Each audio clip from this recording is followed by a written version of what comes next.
This is the Big Chat Small Talk podcast for dynamic, engaged minds who love thought-provoking discussions about big life challenges in an approachable way. Join me, Bernie Bennett, and me, Louise Anderson, to challenge your own perspective, to share insights and wisdom on navigating life's demands. Let us have a big chat about important issues in a small talk way. Sibling order. Birth order theory suggests that our place among siblings can leave a lasting imprint on our personalities and behaviour. You've probably heard people joke about how the eldest child is the bossy one, the middle child is the peacemaker, and the youngest child is the irresponsible rebel. Whilst each birth order position comes with its own set of characteristics and challenges, does the order of your child's birth really determine their personality? What do you think? I think it depends. It depends because, well, I've only got two, so it makes it really simple. And I've got a boy and a girl. So I think for them, there isn't really an order. You can either look at it as a number or you can look at it more from a psychological perspective. So if I go, firstborn, second, I don't actually think I've got a firstborn and a secondborn. I think I've got two firstborns because I've got a boy and it's my first boy, and I've got a girl, which is my first girl. So I don't think that, I think the order theory is looking at conflicts between siblings. And I don't think I've got that for that reason, because I've got two firstborns, if that makes sense. If I'd gone on to a third, I think that might have been a bit different. What about you? Well, I have three. Yes, I know. So you can see the distinctions more so. Yeah. But then I'm also one of two growing up in my household, and I was the oldest. And I think some of those kind of personality characteristics and behaviours can be attributed to the order of birth, even with two. Right. But then also I am the only daughter to my mum and the oldest. And my brother is the youngest and a boy. And in our culture, or my culture, boys are celebrated. But being also the oldest, there was an expectation too that I would help in the house more. I took more of a role and responsibility as well with helping with my brother. And also I was probably more of a bit of a confidant with my mum as well. She would talk to me about quite adultish things. Yeah. So as the oldest child, that kind of rested on my shoulders quite early. And even now as adults, we're all adults, we've all gone out into the world, etc. But there's still a little bit of that there. So my mum will still talk to me about things going on in the family, what I need to know, what I need to understand if anything happens to her. Do you think that's more because you're female rather than you're the oldest? Because do you think even if you came second, so that your brother was first, that your mum still wouldn't have, used you as her confidant? Maybe. I actually think that's what it is. You think it is? Yeah, because you're referring to the fact that you're one of two in your family. And I don't think the conflicts exist when there's one of two. I think the conflict, listen, my family, there's 9 of me and I'm down the bottom end. I'm number 8. I know part of the theory is whether you're looking at it from an ordinal perspective, which is just the number in which you come in the family, or the psychological position that you are, which changes depending on the age gap of each sibling. And I would say that our family is quite segmented into the first 3, then it's my oldest sister on her own. So she's very much like, even though she's the 4th child, so the ordinal position, psychologically she's actually a firstborn, because she is the first girl, and she was treated that way. Right. So, the dynamics change there. And then if I go down again, I think there's another 3 boys. And then, what number am I at? And then there's me and my younger sister. And again, obviously my younger sister was treated very much like, the baby. The baby of the family. And got absolutely everything handed to her. But the difference between the older and the younger, the grouping and how we were treated, parental styles changed massively from number 1 to number 9. I can tell you that now. Like the discipline, subsided greatly. As it went because down the as it pecking went down order. the line. But then, you had your siblings pick that up as well. Yeah, It's like they kind of stepped in. My older sister, so whilst, I would say she was treated as a firstborn, she did become very much like the eldest, actually, which is really weird because she was the first girl. So she was my mum's confidant, which is why I said, is it because you're a girl or is it because you're firstborn? Do you see what I mean? So you've got kind of double whammy there. Yeah, and I do agree to a point with that as well. But I think in my mum's family, my mum was the eldest daughter, but she was the second. And her brother was the eldest. And when my grandfather died, he was automatically became like the head of the family. So everything kind of like went through my oldest uncle. He was everybody, they just went to him. He was like the natural father figure then. But having said that, because of my mum and her characteristics and her skill sets, if you needed certain things done, people knew to go to my mother. Right. To be able to accomplish that. So I do agree. So mum was the firstborn, did you say? My mum was the secondborn. Secondborn, and interesting. daughter. Yeah. Okay. And in my mum's culture, again, boys are celebrated. And parents do weird and wonderful things because of that as well. But because they think that the men are meant to be looking after the whole family. So if something happens to the father or the parents, then they're in charge. They're in charge of the family wealth. Because this was the mentality, the boys step up, protect their family, make sure their sisters have got everything that they need. Wow. It's That's very, a lot of pressure as well. It's a lot of pressure. And as you know, with a lot of pressure, it can also be a disaster too. So I don't totally disagree with you on that one either. But let's name some famous celebrity siblings that we know. Have you got some there? Well, go on. I have my favorite pop culture sibling icons have got to be. You're going to say Charmed. Charmed, yes. Charmed. I loved Prue and Piper and Phoebe. God. Yes. I mean, which one would you describe yourself more like? Oh gosh, probably first or second born. I definitely wasn't Phoebe because she's, she's all over the place. No responsibility, just oops, it happens.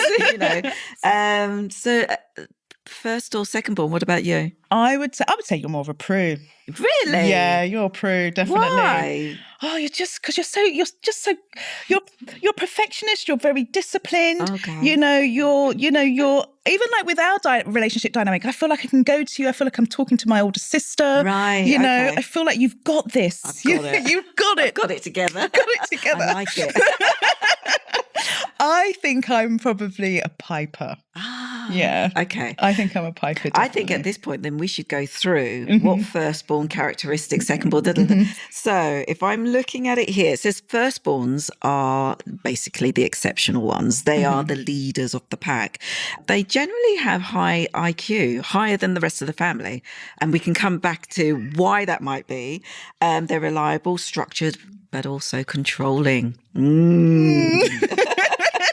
If I look at the middleborn, they're people pleasers, but they were also peacemakers, negotiators, and they go with the flow. Then we have the lastborn, which are not that intelligent, but they are natural charmers. They're free-spirited, risk takers, but a little bit manipulative as well. And then there's the only child. The only child. Yes. Which all the tickers, you can see why it might be. They're selfish, but they will also be a lot more mature because they are socializing with adults, parents, and their friends and stuff. They are obviously the center of attention, but they're also reliable, sensitive.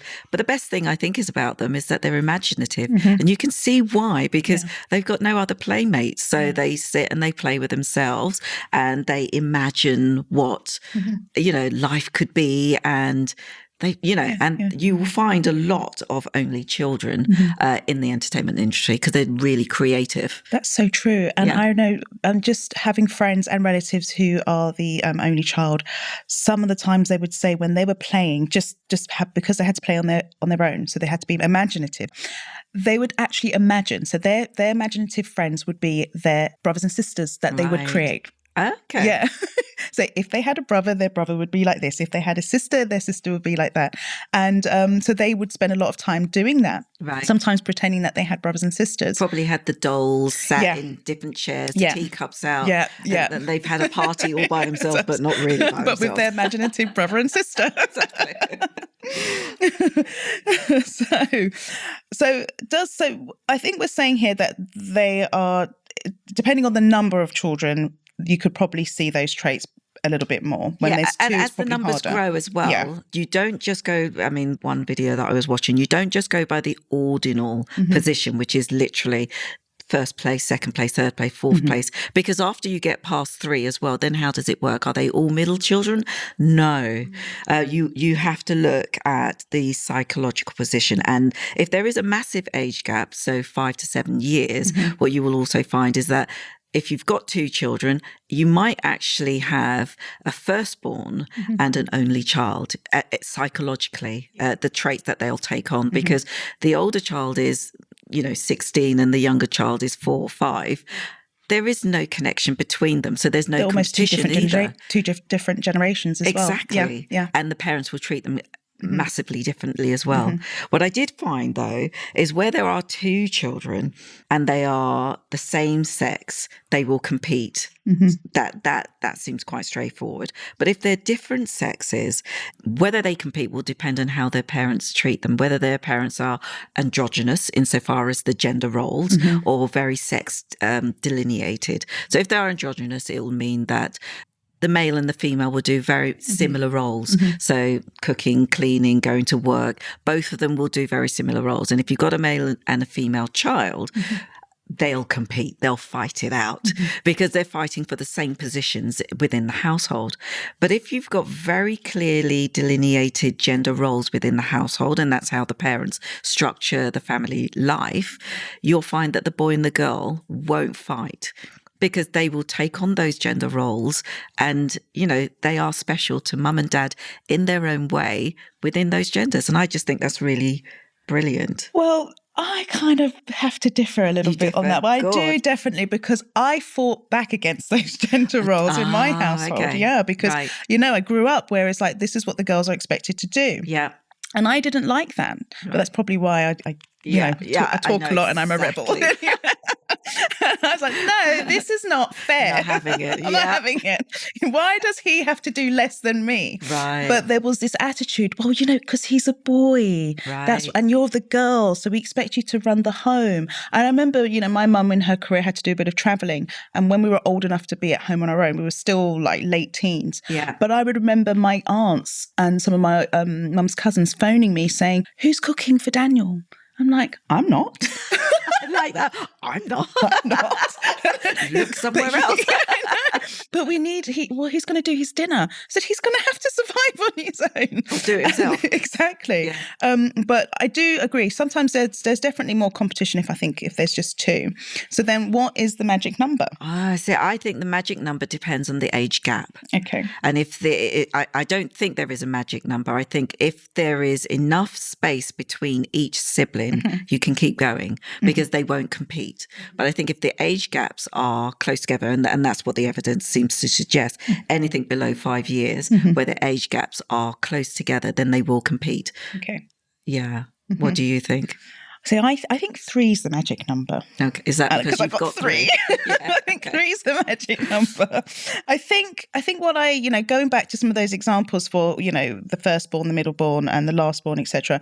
Some of those things I can see with my 3. Yeah. And all 3 of my children are very different. And I feel as well, I've had to discipline them quite differently too. Yeah. There's some common practices, but how they've taken to those, that the type of discipline has been very different. Yeah. So I do find my middle child easier. She is a little bit more of the people pleaser, and I see her taking on more of that peacemaker role. Yeah. For example, I see the eldest and the youngest take advantage of that. They don't appreciate it.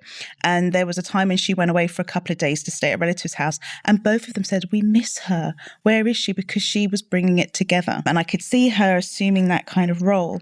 And going back to the firstborn, the firstborns tend to excel, reliable, structured, controlling, score higher in an IQ test. Do you know why they score higher in IQ tests?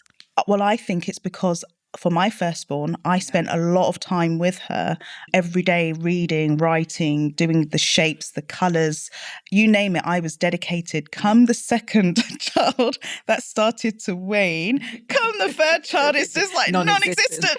Is that why the third child is not meant to be very intelligent? That's what they say here. But in all honesty, I actually think the reason why they're more intelligent, it is a little bit to do with that. But also, I think our eggs are getting older. So every egg that follows thereafter is just not as good as the one before. It's just not as ripe. It's just not as fresh as the one before. Yeah. So that can contribute as well to the intelligence of the children that follow thereafter. But also, I would say just one other reason why is because the firstborn is kind of, I want to say used, but I want to use a different word. But they kind of fall into the role of tutoring the children that follow thereafter, and they're there to help them with their maths homework there. And, tutoring in itself, being able to go over topics in your head with somebody else actually solidifies that knowledge as well within yourself. So they're learning as well as teaching. So being that teacher helps them. And I agree, because you see that in larger families, definitely. I have to say, with my three, my eldest does not assume that role. She doesn't. No way. No. She likes to be very independent and just doing her own thing. But I can see my middle child doing that more, which is interesting. But then what's the age gap between each one? There's 3 years between each of them, but there is 3.5 between number 1 and 2. And then there's exactly 3 years between 2 and 3. Okay. Yeah.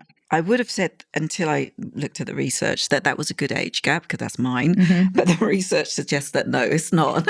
Needed a little bit longer. But the idea that you would be 15 years, raising, 3 kids. 15 years of nappies. Between. Yep. No, thank you. No. No, I agree. I think if I could go back and do it again, I would have had my children one after the other. Really? 1 year between? One as soon as I can, one after the other, because then they're all pretty much in the same phase, all at the same time. But that's a lot of work as well. It's a lot of work up front, but now when I think about it, my eldest is around 11. My second would have been probably 9 to 10, and then the third would have been 8 to 9. Okay. And I would have been like, God, not long until 16. Oh, and they're all out of the house at 10. I know. Okay. Exactly. But that's just in my opinion. So last bit, and I found this really quite funny. So if you were an oldest, is that what they say? The oldest in the family, when you become a parent, some of the traits that you will exhibit on your kids will be difficulty letting go, and that you get into power struggles with your kids. And then I love this phrase that I found online: you snoopavise. Do you snoopavise? Are you running behind them, seeing what they're doing? Do you know, with my eldest, yes. Definitely.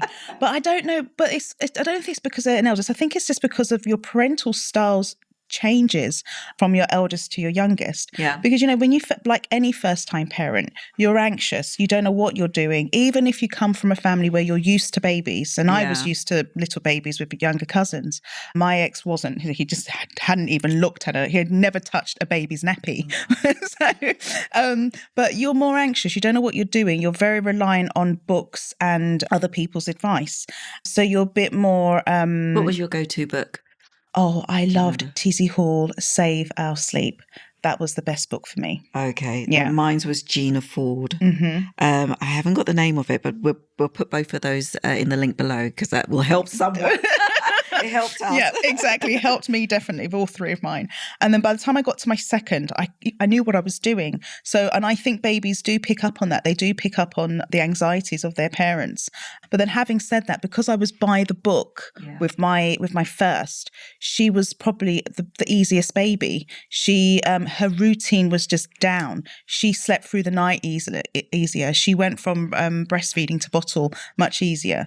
But I was doing everything by the book. But I think by the time the second one comes in, they just have to slot into the routine. You have to kind of fudge things a little bit, because it's just harder. You've just got more going on. Yeah. But then you're also more relaxed, because you're not then worried about what you're getting wrong, because you know that you're just going to get something wrong, but you can correct it another time. You're used to that. You just get used to it, exactly. Yeah. And then come the third, you're just like, just do whatever you want. Just do whatever you want to do. So then if you were a second child, your parenting style would be so that second child presumes that there are more than 3 children. So if you were a second child, your parental style would be to encourage more free thinking and rebellious actions. You will encourage your children to ask questions, but hate when they do it to you. I love that. And I think that's me. I do encourage a lot of free thinking in my household.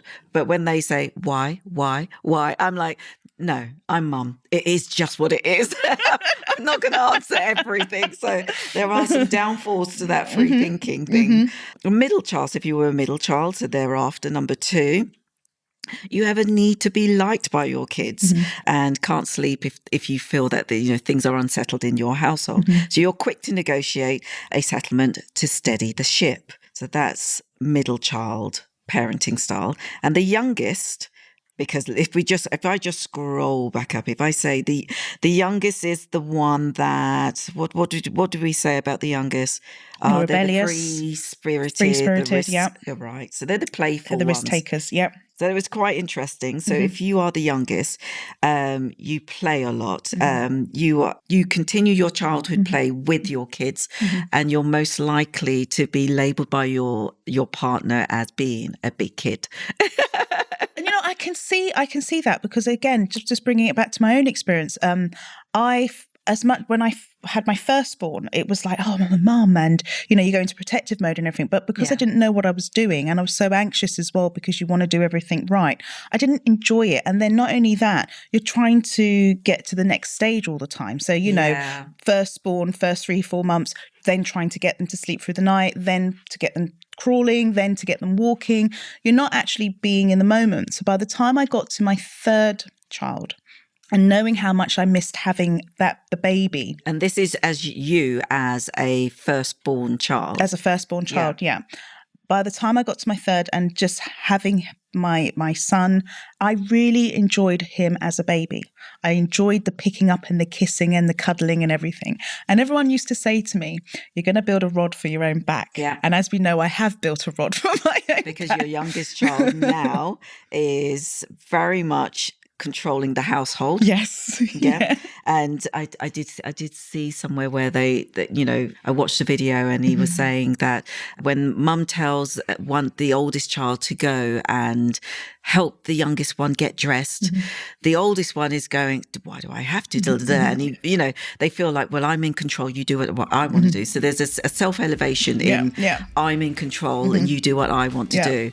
But it was really funny, because the youngest child is going, look what I'm making them do. He's putting my shoes on.